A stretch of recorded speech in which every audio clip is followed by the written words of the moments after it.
Hello students, welcome back to AK Pilot Academy. And first of all, I'm really sorry. मैंने last 1 year कुछ post नहीं किया. Last year मैंने 2 videos post करे थे atmosphere chapter के ऊपर. मैंने पूरा चैप्टर एक्सप्लेन करा था. देन मैंने कोई वीडियो पोस्ट नहीं करे थे. नाउ आई प्रॉमिस मैं रेगुलरली वीडियो पोस्ट करूंगी. अपने मैट का सिलेबस आगे बढ़ाएंगे. Today we are starting with atmospheric pressure.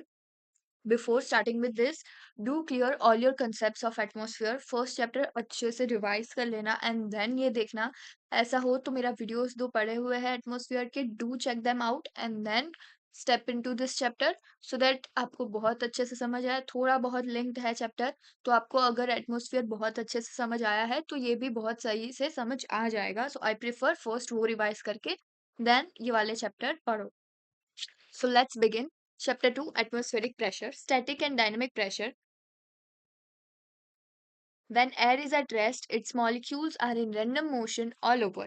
The pressure, force per unit area exerted by the molecules is uniform in all directions. This pressure is called static pressure or barometric pressure. If the air is in motion, an additional pressure is exerted in the direction opposite to the flow. This is called dynamic or wind pressure. I'm adding a picture over here of static and dynamic pressure so that you can see the difference. Static pressure actually क्या होता है? Static pressure के जो air के molecules होते हैं वो randomly सभी direction में uniformly move करते हैं. कोई specific direction नहीं होता है and वो जो pressure लगाते हैं वो static pressure होता है और we can say barometric pressure. और अगर एक specific direction में pressure exert होता है तो वो क्या है? Dynamic pressure. When air is at rest, तब जो मॉलिक्यूल्स रैंडम मोशन करते हैं यूनिफॉर्मली सारे डायरेक्शन में, वो जो प्रेशर लगेगा वो स्टैटिक प्रेशर. और जब एयर मोशन में होती है तब जो एडिशनल प्रेशर लगता है एक डायरेक्शन में, वो जो होता है वो विंड प्रेशर या फिर we can say dynamic pressure. ये जो मॉलिक्यूल्स है एयर के वो सभी डायरेक्शन में यूनिफॉर्मली मूव कर रहे हैं. कोई भी रैंडम डायरेक्शन में कोई स्पेसिफिक मूवमेंट नहीं है. तो ये जो सारे मॉलिक्यूल्स जो प्रेशर एक्सर्ट करेंगे वो प्रेशर कौन सा होगा? Static pressure. Meanwhile dynamic pressure में क्या होगा? एक स्पेसिफिक डायरेक्शन में विंड फ्लो करेगा, एक स्पेसिफिक डायरेक्शन में एयर का मोशन होगा एंड एक स्पेसिफिक डायरेक्शन में एयर मूव कर रही होगी एंड उसी डायरेक्शन में एयर प्रेशर लगाएगी. यहाँ पे इस वाले डायरेक्शन में एयर मूव कर रही है तो एयर इस वाले डायरेक्शन में प्रेशर लगाएगी. वो क्या होगा? डायनेमिक प्रेशर और we can say wind pressure.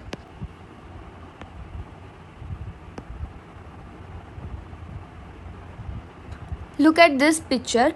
अगर तुम एक रूम में बैठे हुए हो जहाँ पे सब कुछ ऑफ है, फैन भी ऑफ है, विंडोज़ भी क्लोज्ड है, तो तुम्हारे ऊपर जो एयर है वो रैंडम डायरेक्शन से प्रेशर लगाएगी एंड वो होगा एक यूनिफॉर्म मोशन. तो तुम्हारे ऊपर प्रेशर जो लगेगा वो भी यूनिफॉर्म लगेगा, सभी डायरेक्शन से लग रहा है. मतलब कोई एक स्पेसिफिक डायरेक्शन में तुम्हारा प्रेशर नहीं लग रहा है. वो क्या है? तुम्हारा स्टैटिक प्रेशर. एंड अगर कोई एक डायरेक्शन से विंड आ रही है, जैसे कि तुमने विंडो खोल दी, अब यहाँ से विंड आ रही है तो एयर का डायरेक्शन क्या होगा? ये वाला एयर का डायरेक्शन होगा कि उसी डायरेक्शन में तुम्हारा प्रेशर लगेगा.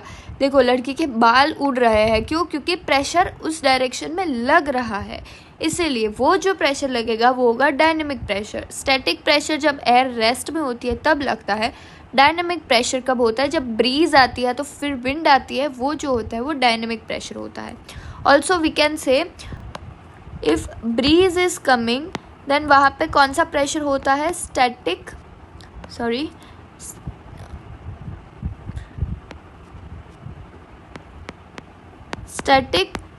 As well as dynamic.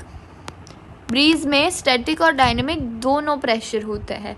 ठीक है, एक सेकेंड चालू तो किया यार.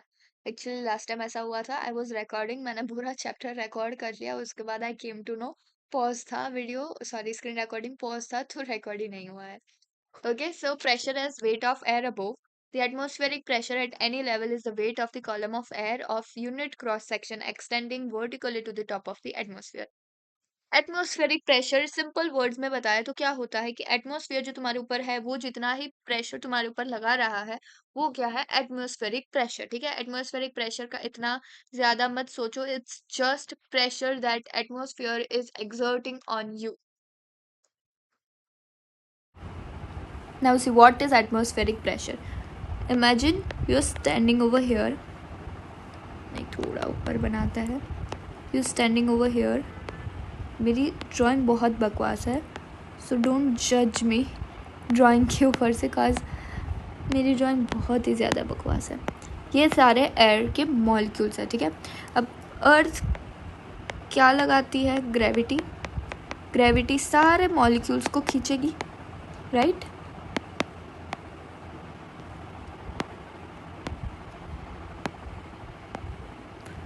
अब तुम यहाँ पे बीच में खड़े हो. अब ये सारे मॉलिक्यूल्स को ग्रेविटी खींच रही है, तो तुम्हारे ऊपर ये सारे मॉलिक्यूल्स प्रेशर बनाएंगे. वो जो प्रेशर बनाएगा ये सारे मॉलिक्यूल्स का, वो क्या होगा? Atmospheric pressure. Atmospheric pressure is none other than pressure exerted by the atmosphere above you. तुम्हारे ऊपर जितना भी एटमॉस्फेयर है वो तुम्हारे ऊपर कितना प्रेशर लगाएगा, वो है एटमॉस्फेरिक प्रेशर. क्योंकि ग्रेविटी सारे मॉलिक्यूल्स को खींचती है, तो बीच में फंस गए हम, हमारे ऊपर वो सारे मॉलिक्यूल्स प्रेशर लगाते हैं. अब देखो, atmospheric pressure decreases with height. क्यों? तुम खड़े हो यहाँ पे, अब तुमने एक सर्टन हाइट क्लाइम कर ली है. अब तुम खड़े हो यहाँ पे. अब क्या हो रहा है? यहाँ पे क्या हो रहा था? ये सारे मॉलिक्यूल्स तुम्हारे ऊपर प्रेशर एक्सर्ट कर रहे थे. बट अब जब तुमने एक हाइट क्लाइम कर ली है, तो अब कितने मॉलिक्यूल्स बचे? इतने ही मॉलिक्यूल्स तुम्हारे ऊपर प्रेशर एक्सर्ट करेंगे. तो क्या हुआ? एयर मॉलिक्यूल्स कम हो गए, एटमॉस्फेयर कम हो गया, एटमॉस्फेरिक डेंसिटी भी कम हो गई, इसलिए एटमॉस्फेरिक प्रेशर भी कम हो गया. इधर तुम जब खड़े थे, ये सारे मॉलिक्यूल्स तुम्हारे ऊपर प्रेशर लगा रहे थे, तो प्रेशर ज़्यादा था. बट जब तुम एक हाइट पे चले गए, तो ये जो नीचे वाले मॉलिक्यूल्स थे, अब वो तो प्रेशर लगाएंगे नहीं तुम्हारे ऊपर. अब प्रेशर लगाने वाले कितने मॉलिक्यूल्स हैं? इतने ही है. तो अब इतने ही मॉलिक्यूल्स तुम्हारे ऊपर प्रेशर लगा रहे हैं, इतना ही प्रेशर आ रहा है तुम्हारे ऊपर, तो कंपैरेटिवली यहाँ से यहाँ पे प्रेशर कम हो गया. Therefore, pressure decreases with height. Pressure decreases with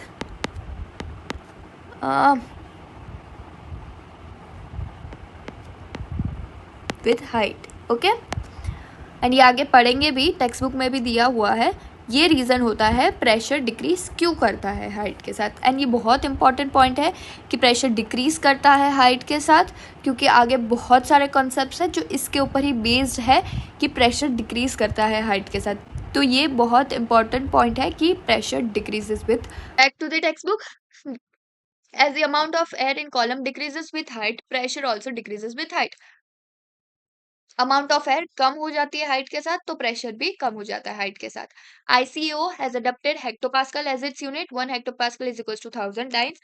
Dyne is the force required to produce an acceleration of 1 centimeter per second square in a mass of 1 gram. This is the important point that pressure decreases with height. ICAO ने कौन सा unit adopt किया है? Hectopascal, pressure measure करने के लिए. ठीक है, ये आगे ये आगे कन्वर्जन है कि हेक्टोपास्कल को हम मिलीमीटर या फिर इंचीज में कैसे कन्वर्ट कर सकते हैं. Hectopascal 1013.25 hectopascal is a pressure at sea level. ठीक है.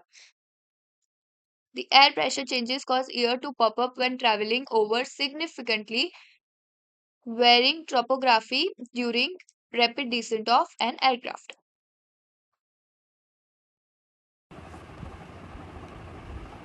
Now देखो क्या होता है. एरोड्रोम लेवल पे ए प्रेशर है, यहाँ पे जहाँ पे एयरक्राफ्ट फ्लाई कर रहा है वहाँ पे बी प्रेशर है. ठीक है, तो बी की हाइट ऑफकोर्स ए से ज़्यादा होगी. देयरफॉर ए का प्रेशर बी से ज़्यादा होगा, क्योंकि प्रेशर डिक्रीजेस विथ हाइट. ये एक सर्टन हाइट पे होगा, तो बी पे प्रेशर कम होगा. तो जब एयरक्राफ्ट टेक ऑफ करता है तो अचानक एक हाइट क्लाइम करता है, रैपिडली एक हाइट क्लाइम करता है. रैपिडली हाइट क्लाइम करेगा तो प्रेशर भी रैपिडली डिक्रीज़ होगा. इस रीज़न से क्या होगा कि ईयर्स में वो पॉपअप वाली फीलिंग आती है जब हम टेक ऑफ करते हैं या तो फिर लैंडिंग करते हैं. लैंडिंग के टाइम पे क्या होगा कि जो एयरक्राफ्ट है अचानक डिसेंट करेगा. डिसेंट करने से क्या होगा? Pressure will increase. डिसेंट करते time of course pressure will increase होगा प्रेशर अचानक, इसीलिए वो सेम फीलिंग हमें लैंडिंग के टाइम और टेक ऑफ के टाइम भी आती है. टेक ऑफ के time height increases rapidly, therefore pressure decreases rapidly. और लैंडिंग के टाइम डिसेंड करता है aircraft, therefore height decreases rapidly and pressure increases rapidly, इसलिए हमें वो पॉपअप फील होता है. Now look at this graph. This is relationship between pressure and altitude. Look here, the pressure is decreasing with height. As we are increasing the height, the pressure is decreasing. Now we will move to vertical variation of pressure. The pressure decreases with height at a decreasing rate from sea level to 600 meter at 4% up to 1.5 kilometer at 3% and up to 3 kilometer 2.5% at 6 kilometer reduces to half the value at sea level. At 100 kilometer it is negligible and can be regarded as vacuum. देखो क्या होता है. The thing is the pressure decreases with height but एक specific decreasing rate से decrease होता है. And हर एक level का अलग अलग डिक्रीजिंग रेट होता है. जैसे कि सी लेवल से लेकर 600 मीटर तक 4% डिक्रीजिंग रेट होता है. देन 600 मीटर से 1.5 किलोमीटर तक 3% के डिक्रीजिंग रेट से डिक्रीज होता है. देन 1.5 किलोमीटर टू 3 किलोमीटर 2.5% से डिक्रीज होता है. एंड 6 किलोमीटर पे तो वो सी लेवल से हाफ हो जाता है. एंड 100 किलोमीटर पे नेग्लिजिबल होता है. मैंने ये समझाया था कि अर्थ जो है वो एटमॉस्फेयर खींच के रखता है. तो जैसे जैसे तुम दूर जाओगे तो एटमॉस्फेयर कम होता जाएगा, एटमॉस्फेरिक प्रेशर कम होता जाएगा. 100 किलोमीटर पे एटमॉस्फेयर नेग्लिजिबल होता है, वैक्यूम काइंड ऑफ ही होता है, तो वहां पे प्रेशर भी नहीं होगा. Now height difference with 1 hectopascal change of pressure equals to 96 T divide by P. Answer feet में आएगा. देखो ये फॉर्मूला क्या दिखा रहा है कि अगर तुम्हें 1 हेक्टोपास्कल प्रेशर का चेंज लाना है एटमॉस्फेयर में, तो तुम्हें हाइट कितना क्लाइंब करना पड़ेगा या हाइट कितना डिसेंड करना पड़ेगा. वो कहाँ से मिलता है. 96 हम कांस्टेंट लेंगे, टी टेम्परेचर है केल्विन में लेंगे, पी प्रेशर है वो लेंगे हेक्टोपास्कल में. 96 into temperature divide by pressure, जो आंसर आएगा फीट में आएगा. उतने फीट जब तुम क्लाइम करोगे तब तुम्हारा 1 हेक्टोपास्कल डिफरेंस आएगा. The difference of 1 hectopascal at pressure 1000 hectopascal with temperature 300 Kelvin would be.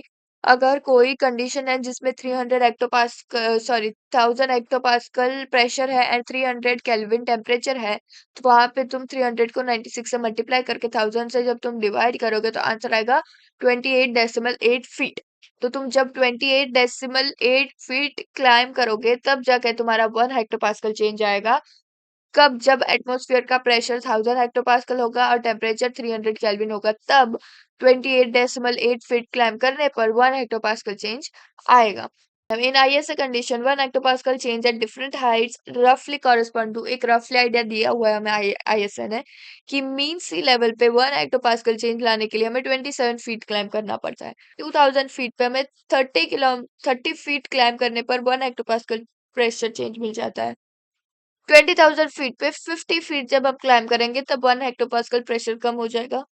40,000 feet पे 100 फीट क्लाइम करने पर हो जाएगा. Now this is kind of important क्योंकि ये वैल्यूज आते हैं.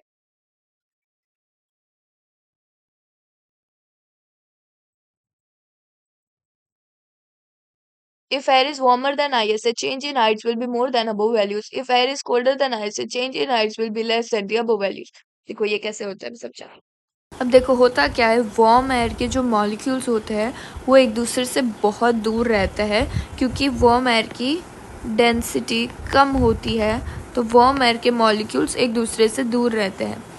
कोल्ड एयर की डेंसिटी जो होती है वो ज़्यादा होती है एंड कोल्ड एयर के जो मॉलिक्यूल्स होते हैं वो एकदम पास पास रहते हैं.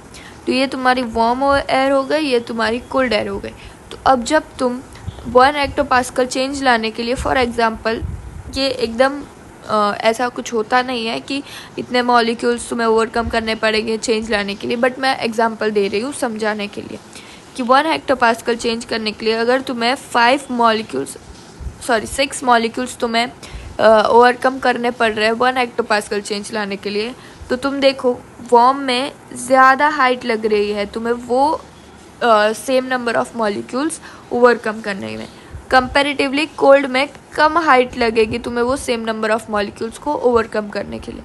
क्यों? क्योंकि वार्म के जो मॉलिक्यूल्स है वो बिखरे हुए रहते हैं, तो बहुत दूर दूर रहते हैं, तो ज़्यादा हाइट क्लाइम करनी है एक सर्टेन प्रेशर चेंज लाने के लिए। वेर एज कोल्ड में क्या होता है, एकदम पास पास मॉलिक्यूल्स रहते हैं, तो तुम्हें थोड़े ही हाइट क्लाइम करने से वो सेम प्रेशर चेंज मिल जाएगा जितना तुम वार्म में ज़्यादा हाइट में कर रहे थे, वो सेम चीज़ तुम कोल्ड में कम हाइट में करते हो। कोल्ड एयर जो होती है या कोल्ड एटमॉस्फेयर जो होता है उसका मास ज़्यादा होता है, वार्म एयर का मास कम होता है, तो कोल्ड एयर प्रेशर ज़्यादा लगाती है, मास ज़्यादा प्रेशर ज़्यादा, कंपैरेटिवली वार्म एयर प्रेशर कम लगाती है। सो वार्म एयर में क्या होगा कि दूर दूर मॉलिक्यूल्स होंगे तो ज़्यादा हाइट लगेगी अपर वैल्यूज से, और कोल्ड एयर में मॉलिक्यूल्स पास पास होंगे तो कम हाइट लगेगी अपर वैल्यूज से। Now variation of pressure. Cold air is denser than warm air. Cold air dense होती है warm air से, the pressure will fall faster pace over cold column of air than over a warm column of air. Warm column से cold column में जल्दी pressure drop आता है। ये देखो, ये क्या है, आइसोबार्स है।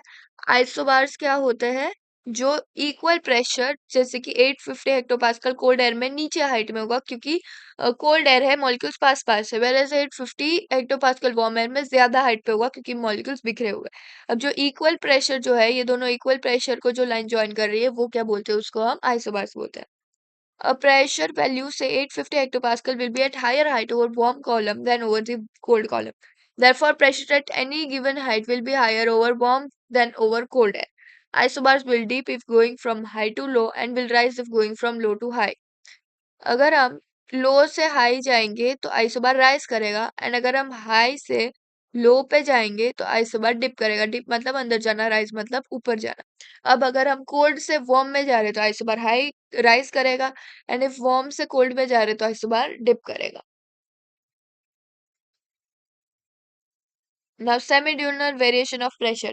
Atmospheric pressure follows a bimodal curve during a day, may with maxima at 1000 hour primary and 2200 hour secondary, and minima at 400 hour and 1600 hour local time. Such variations are very small at poles and are large about 3 to 5 hectopascal at equator due to solar influence. देखो, हमारे दिन में pressure के दो maxima आता है, दो minima आता है। मिनिमा कब आता है, सुबह 4 बजे और शाम को 4 बजे। मैक्सिमा कब आता है, सुबह 10 बजे और रात को 10 बजे। अब ये जो डिफरेंस है मैक्सिमा और मिनिमा के बीच का जो डिफरेंस है, ये पोल्स पे कम होता है और इक्वेटर पे ज्यादा होता है। क्यों? क्योंकि इक्वेटर पे डायरेक्ट सनलाइट आती है, तो प्रेशर में वो एयर को वार्म भी जल्दी कर देता है, कोल्ड भी जल्दी कर देता है, तो वेरिएशन ज्यादा आ जाता है। These are two very important points, that there are two maxima and minima in a day in 24 hours of atmospheric pressure, and there is very small variation at poles and large about 3 to 5 hectopascal at equators due to solar influence. These two are very important point, so do highlight them. The temperature is highest in afternoon, the density of air at the surface is low, hence the pressure should be lowest. And just after sunrise, when the temperature is lowest, the pressure should be the highest. But it is not due to the phase difference of about 3 hours between temperature and pressure. Semidiurnal variation of pressure is probably a natural oscillation of atmosphere having a period of almost 12 hours as the air is continuous, and if there is high pressure on one side of the globe, there should be a low on the other side. With the rotation of the earth, the pressure also rotate, hence two maxima and two minima during 24 hours. मान लो, अरे नहीं नहीं नहीं मान पाओगे। मान लो ये हमारा अर्थ है, ठीक है।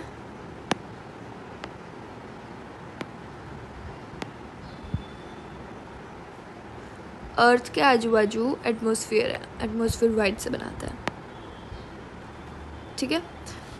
Now consider this atmosphere as balloon. मानो ये एक बलून है जिसके बीच में अर्थ है। अब कोई भी बलून को हम अगर एक साइड से, बलून अगर हम हाथ में पकड़ेंगे तो हम अगर एक साइड से बलून को प्रेशर देते हैं तो वो दूसरी साइड से, अगर इधर से वो प्रेस हो रहा है तो यहाँ से वो बलून बाहर निकलेगा, राइट। इधर से प्रेस हो रहा है, अंदर की साइड जा रहा है बलून, तो यहाँ से वो बलून बाहर निकलेगा, राइट। एंड यही सेम चीज़ एटमॉस्फेयर में होती है। अगर इधर एटमॉस्फेयर का प्रेशर हाई है, मतलब प्रेस हो रहा है, तो हाई प्रेशर है, तो यहाँ पे वो प्रेशर लो हो जाएगा, यहाँ पे वो पुल होगा, जो ये वो देख रहे हो वो बाहर निकलेगी, तो प्रेशर लो हो जाएगा। एक तरफ हाई है तो उसकी दूसरी तरफ प्रेशर लो होगा। अगर इधर प्रेशर लो है तो उसकी दूसरी तरफ प्रेशर हाई होगा। उसको एक बलून की तरह मानो कि एक तरफ से तुम उसको प्रेस कर रहे हो, वो दूसरी तरफ से बाहर निकलेगा। समझे, एक तरफ लो है तो दूसरी तरफ हाई होगा ही होगा। और हमारे 24 आवर्स में 2 मैक्सिमा और 2 मिनिमा आता है। मिनिमा कब आता है? सुबह 4 बजे एंड शाम को 4 बजे। मैक्सिमा कब आता है? सुबह 10 बजे और रात को 10 बजे। ठीक है, ये मिनिमा, ये मैक्सिमा, ये मिनिमा, ये मैक्सिमा। एंड ये जो मिनिमा और मैक्सिमा के बीच का डिफरेंस है, ये जो मिनिमा और मैक्सिमा के बीच का डिफरेंस है, ये वाला, ये पोल्स पे कम होता है, वेरएज इक्वेटर पे ज़्यादा होता है, क्योंकि इक्वेटर पे हीट आती है, वो वार्म एयर प्रोड्यूस करती है, देन वो वार्म एयर कोल्ड होती है, ये सब कुछ होता है इसीलिए। अगर पोल्स पे ऐसा होगा तो इक्वेटर पे ऐसा होगा, मतलब ये डिफरेंस देख रहे हो, ये बीच का जो डिफरेंस है वो कम ज़्यादा होता है, पोल्स पे कम होता है, इक्वेटर पे ज़्यादा होता है। ठीक है, that was it for today. हम नेक्स्ट लेक्चर से मेजरमेंट से शुरू करेंगे। Okay, thank you.